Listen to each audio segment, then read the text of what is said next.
So beginnen wir diesen feierlichen Gottesdienst im Namen des Vaters und des Sohnes und des Heiligen Geistes. Amen. Der Friede unseres Herrn Jesus Christus, der zu Bethlehem geboren ist, sei alle Zeit mit euch. Ich begrüße Sie alle ganz herzlich aus unseren Stadtgemeinden, aus Umgebung, aus Neuhaus, Holzminden. Ich begrüße vor allem Pastorin Bode, die heute hier die Predigt halten wird.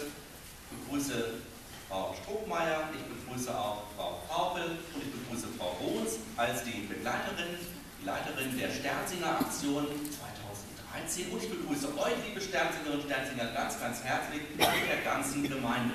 Wir haben eben gerade Weihrauch in die Kirche gebracht, eigentlich ungewöhnlich, aber vielleicht doch nicht, weil Melchior bringt ja eigentlich auch Weihrauch zum Jesuskind. Das haben wir heute deutlich gemacht, dass wir eben das Jesuskind Weihrauch beweihräuchert haben, ein Zeichen dafür, dass ihr als Sternsinger Geschenke seid, lebendige Geschenke für viele Menschen auf der ganzen Welt. Und damit sind wir schon beim Plakat, nämlich Segen bringen und Segen sein.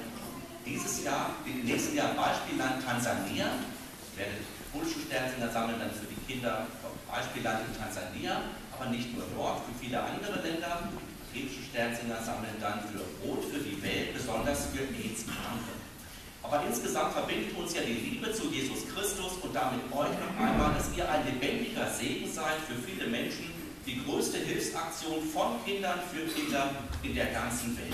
Und ich begrüße ganz besonders auch Herrn Bernhard Rote mit den Bläsern, die uns wieder zusammen mit Frau Werner an der Orgel musikalisch begleiten werden und hier diesen Gottesdienst gestalten werden. Dafür schon einmal ganz, ganz herzlichen Dank.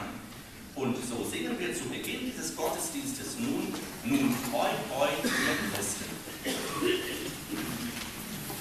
Christus schenkt Heilung und Heil, ihn rufen wir an. Herr Jesus Christus, du bist Leben und Heil. Herr, erbarme dich. Herr, erbarme dich. Du bist der Arzt der unserer Wundenheit. Christus, erbarme dich. Christus, erbarme dich. Du bist der Freund, der uns nie verlässt. Herr, erbarme dich. Herr, erbarme dich. Denn in dir, Herr Jesus Christus, ist die Liebe Gottes erschienen für alle Menschen und alle Zeiten. Dafür danken wir dir in Christus Jesus, unseren Herrn. Amen.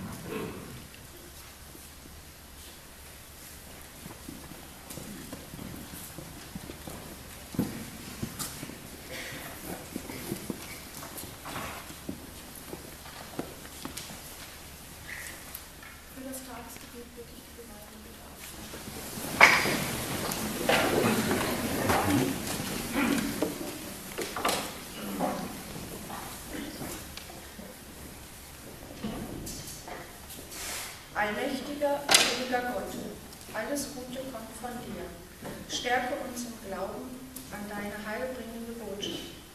Darum bitten wir durch Jesus Christus, deinen Sohn, unseren Herrn und Gott, der mit dir und dem Heiligen Geist lebt und herrscht in alle Ewigkeit.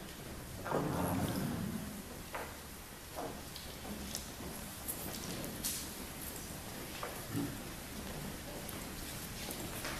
Zur Lesung setzen wir